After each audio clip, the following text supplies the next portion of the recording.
Good afternoon, coming up on today's show. Police say crime in Salford is down, but is that how people really feel? Also ahead, Salford goes out with a bang on Bonfire Night. Is breastfeeding in public shameful? And we meet Meat Free, an all-female techno group from Manchester.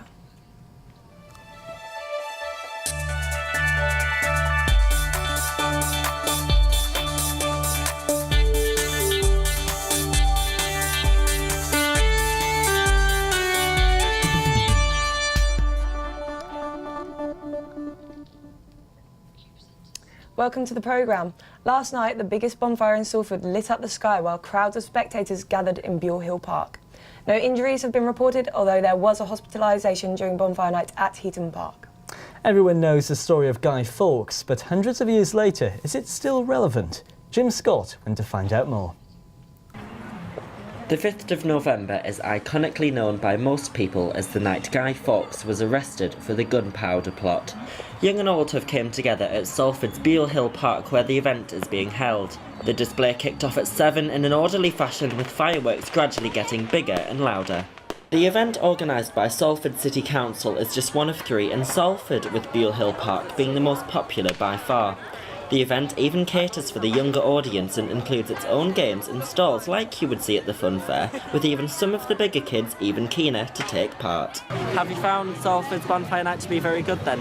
Yes, it's good every single year. Every year we come here. What was your favourite thing? And watching the fireworks go up in the sky and go bang all over.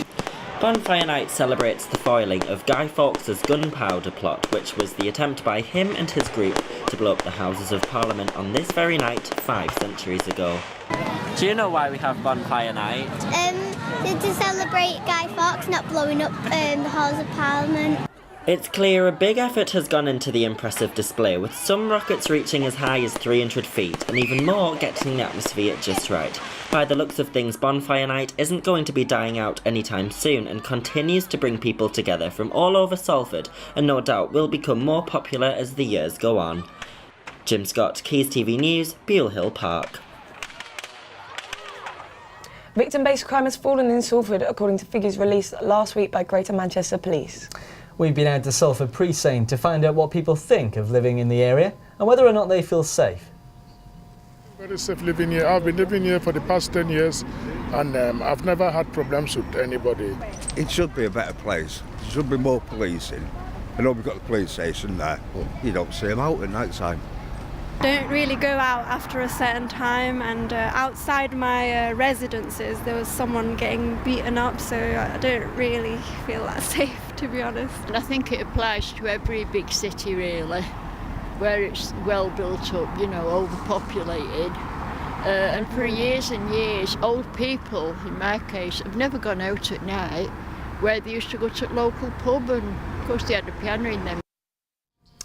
Sorry about that there. You can find out the full story online at quaysnews.net. BBC Children in Need have been raising money for disadvantaged children for the last 34 years. They have just confirmed their decision to move a substantial part of their central office in London to Media City UK. As of 2015, the majority of the charity's functions will operate from Salford. David Ramsden, the charity's chief executive, has said the relocation of the 50 posts include fundraising, marketing, editorial and grant making. It's all part of the BBC's wider plans to cut overheads and rationalise its London property. We'll have more information about this year's Children in Need on next week's show. And now, breastfeeding. Is it controversial or is it just natural? Should it be kept behind closed doors, or should women be able to feed in public without shame? Gemma Crozier spoke to some local mums to see what they have experienced. Feeding has been hitting the headlines over the past few weeks, with a picture of a mum breastfeeding in her graduation gown going viral after being reported as inappropriate. I asked a few mums about the public's reaction to them breastfeeding. Completely half and half, but the negative were quite extreme, so it's quite shocking, but then it balanced out. It's 50-50 with most people, but the negatives weren't great. And it never bothered me when I did it. I'd always take myself up into a corner sort of somewhere, but it always embarrassed other people more than it did me. So if I see somebody doing it, it doesn't embarrass me now because I've been there and done it? Didn't really have any bad up until last week when we went to Tesco's, where I was feeding him, covered up with a big blanket. The only thing you could see was his feet. Obviously, I had his head out so he could, he could breathe, but you couldn't actually see anything because it was up. I held it up high enough where I was called an animal for feeding him. Up until then, I'd had nothing bad said. Barbara Smith is a breastfeeding peer support volunteer, and she thinks breastfeeding is becoming more normal. Yes, I think breastfeeding is a lot more normalised nowadays. I think it was a bit of a taboo subject, but I think now with the more knowledge on the health benefits and everything, I think it's more normalised now. Whether or not you think breast is best, this is a subject that continues to divide both mums, dads and the public. But with the rise of celeb mums posting pictures of themselves breastfeeding, is the taboo associated with it fading away? Gemma Crozier, reporting for Quays TV News. So the Scots have decided to vote against independence, but it seems like Greater Manchester are about to be made independent without a vote. We have Dan with us now. What does this mean for Manchester? What I will do is correct you first. Greater Manchester is not going to become independent of the UK like the Scots wanted to become. They're going to get more devolved powers. So what does that mean exactly then, Dan? Well, basically most of the decisions made about Greater Manchester actually come from London, come from Westminster. And it's the same throughout the country for every county, every city. So the devolved powers Manchester's been granted in this deal with George Osborne visiting is they're going to have more power over transport, housing. They're going to have more. There's a £1 billion. That's right. There's £1 billion, and is that where it's going on public transportation? £1 billion. It seems like a lot. It's not just public transportation, but surprisingly, it's a pittance for a lot of things, especially for George Osborne calling it this northern sort of powerhouse. What about the police? The police, they won't affect their police. There's already a police and crime commissioner in place with the lowest voter turnout was in Salford for this. There'll be a directly elected mayor who's going to come in. Manchester, City Manchester rejected it 2 years ago, but they've got no choice in it this time. That's part of the deal. That's what George Osborne's tried to get in place. That's great. Thank you very much, Dan, for coming in today. Thank you. Now, from an alternative government to an alternative Halloween. Our reporter Amber Hack has experienced a different kind of Halloween this year. Yes, she went to see Meat Free, an all-female lineup of techno DJs. It is Halloween night in Manchester, and I've come here to Joshua Brookes to see how Meat Free are redefining underground techno with a female twist. Think glitter, inflatables and techno. Hi, I'm Lucy. I'm Alice. I'm Pepe. I'm Tasha. I like to think that as all girls, although we don't like to play on it, I'd like to think that we do offer another view that you don't have to be particularly sexualised or play on your femininity, and you can just actually be in a music industry and do what you want to do. And hopefully that does come across, but it's not something that we're trying to put out there. We just hope that it would be the norm, even if it's not in some places. Yeah. Hopefully we'll get to see a few of our props being thrown around, a few spiders and a few limbs and whatnot, and a few bats. Meat Free are breaking the mould with their carefree, fun attitude to music and club nights.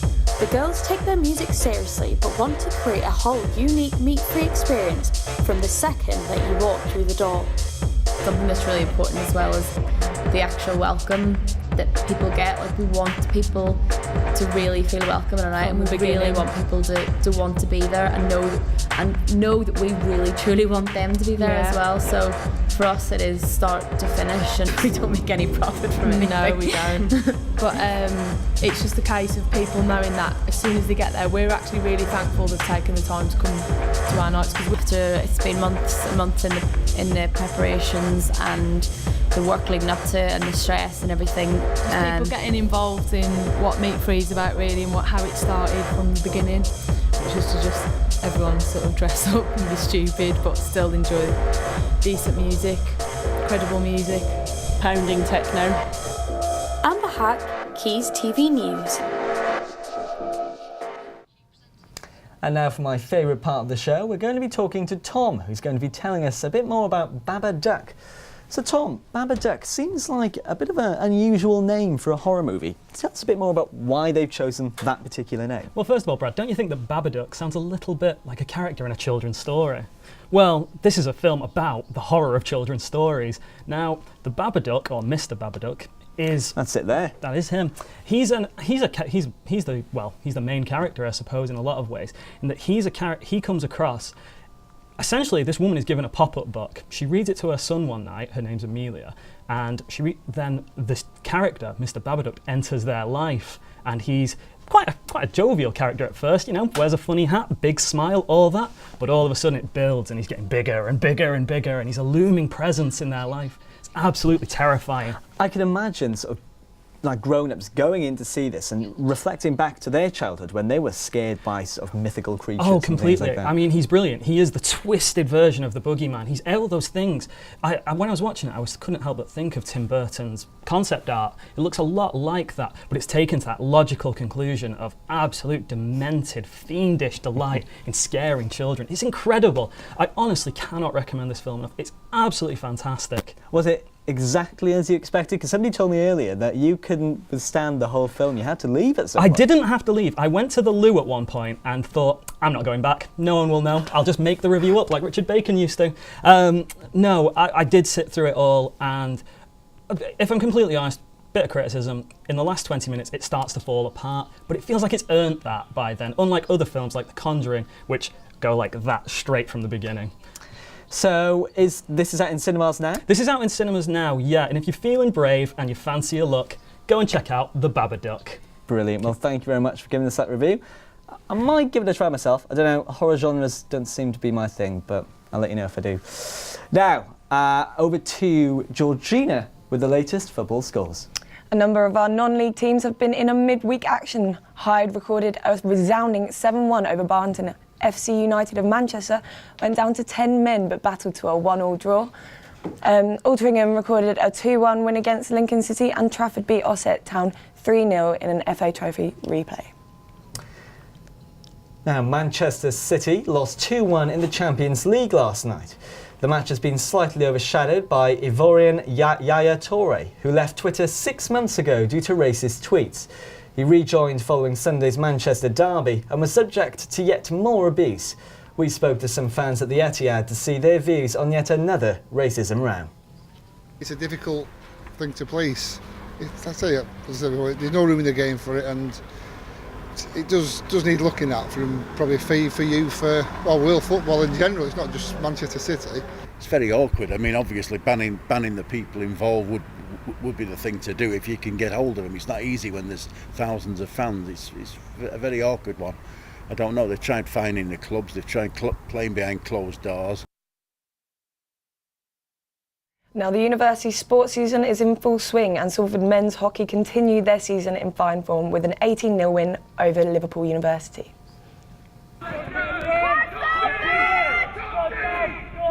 Salford's men's hockey team are unbeaten so far in the league this season, and this run shows no sign of stopping as they breeze past Liverpool University in emphatic fashion.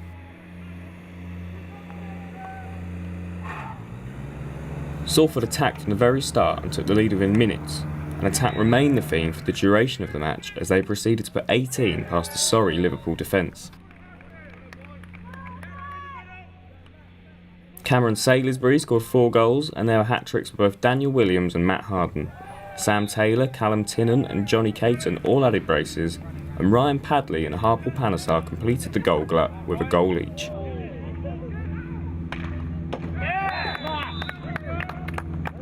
The win put Salford at the top of their division, 3 points clear of local rivals Manchester. Now over to Lois with our latest weather forecast. Thanks. With that cold, crisp bonfire night behind us, the ice and frost will disappear this evening and will stay away all weekend. This afternoon will bring heavy showers which will continue into the evening and all day Friday. Temperatures will have a low of 6 degrees at night and a high of 12 during the day. Also watch out for some blustery winds during the daytime for Thursday and Friday. This weekend is going to be wet but with mild, but temperatures reaching highs of 10 degrees. There you go, thanks for that, guys. Thank you, Lois, for that. Goodbye and thank you. Thank you for watching. Goodbye.